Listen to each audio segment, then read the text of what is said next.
Bonjour et bienvenue dans cette vidéo. Je vais vous présenter l'actualité du Barça aujourd'hui, en ce mercredi 14 juin 2023. Si vous êtes nouveau sur la chaîne, ici je parle généralement de l'actualité du Barça.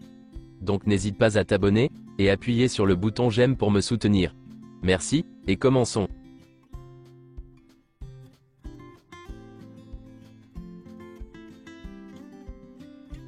Une photo des travaux qui continuent, au Spotify Camp Nou. Une photo d'Ousmane Dembélé, lors de la séance d'entraînement d'hier avec l'équipe de France. Quelques photos d'Ansu Fati et Gavi, avec l'équipe nationale espagnole. Quelques photos de Xavi et sa famille, à Disney Paris. Le contrat pour la tournée de pré-saison aux États-Unis a déjà été signé, avant même que les rumeurs d'un transfert de Messi à Barcelone n'aient commencé, de sorte que le fait que le club n'ait pas signé Léo Messi, n'aura pas d'incidence sur les revenus escomptés. Íñigo Martínez a été opéré du mollet, dans un hôpital de Barcelone. Il s'agit d'une opération mineure. Il pourrait reprendre l'entraînement, dans 2 semaines. La masse salariale du FC Barcelone s'élève actuellement à 530 millions d'euros. L'objectif du club est de la réduire à 450 ou 470 millions d'euros. Quelques déclarations de Messi. Le coéquipier à qui je me sens le plus à l'aise pour passer le ballon? Suarez, Xavi, Neymar, Eto'o. Si je suis toujours en contact avec Guardiola, ce que je pense de son bilan à Manchester City, je suis toujours en contact avec lui. Gagner la Ligue des Champions cette fois-ci, montre qu'il est le meilleur entraîneur du monde, il méritait de gagner la Ligue des Champions. Si je vais devenir entraîneur à l'avenir? Pour l'instant, je ne souhaite pas devenir entraîneur à l'avenir. Mais je ne sais pas si je changerai d'avis. Le Ballon d'Or?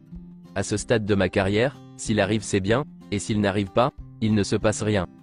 Le Ballon d'Or est-il important pour moi? Non, ce n'est plus important pour moi. J'ai toujours dit que les prix individuels n'étaient pas ce qui m'importait, mais que les prix collectifs étaient les plus importants. Le prix le plus important en ce moment, c'est la Coupe du Monde, le plus grand prix pour moi. Comme je l'ai déjà dit, je ne pense pas participer à la prochaine Coupe du Monde. Je n'ai pas changé d'avis à ce sujet. J'aimerais être là pour la regarder, mais je n'y participerai pas. Après avoir gagné la Coupe du Monde, je suis satisfait, et reconnaissant de la carrière que j'ai faite, et c'est ce qui est le plus important pour moi. Mon conseil pour la prochaine génération de joueurs? Je voudrais leur dire que leur carrière passera très vite. Je ne suis pas un professeur, mais je vous dis. Une fois votre carrière de footballeur terminée, vous n'en aurez pas d'autre, alors profitez-en tant que vous y êtes. Qu'ai-je ressenti lorsque les supporters du Barça ont scandé mon nom au Spotify Camp Nou? Même si je n'étais pas là, ils scandaient mon nom. C'était un peu étrange, mais c'était très logique. J'y ai passé de nombreuses années, tout comme mes enfants. J'ai une relation profonde avec Barcelone. Ai-je été inspiré par Maradona et Ronaldinho, pour ma bonne technique au coup franc? Cela dépend d'un entraînement continu, et on peut améliorer cette technique tous les jours. Ronaldinho et Maradona m'ont beaucoup appris. Mais le plus important, est de continuer à s'entraîner.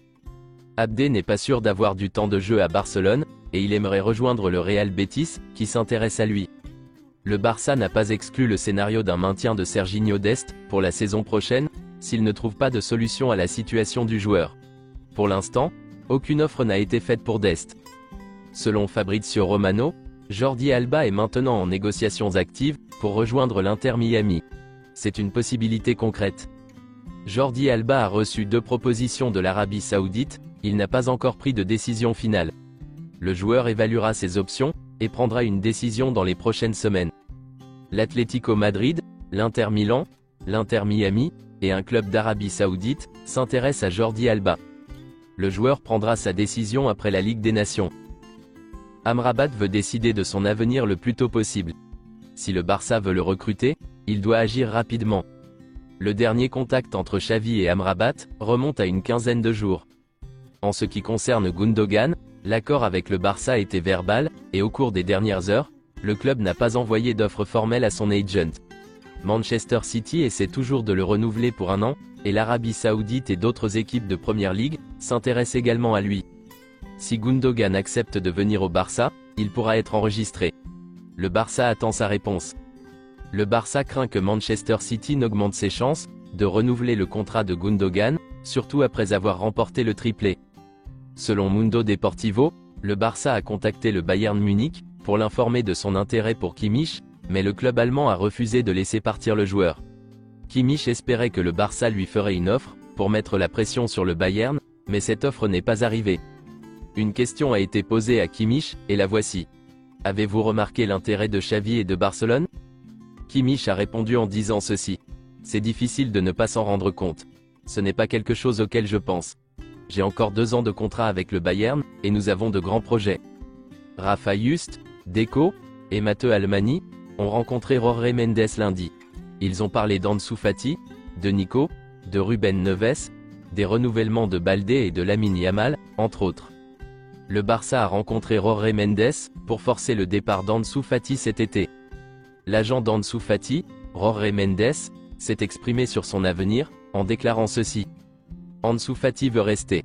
Il est l'un des meilleurs jeunes joueurs au monde, et je suis convaincu qu'il remportera le Ballon d'Or. Ces propos soulignent la volonté ferme de l'international espagnol de poursuivre son parcours au FC Barcelone, malgré les sollicitations extérieures et la situation financière du club.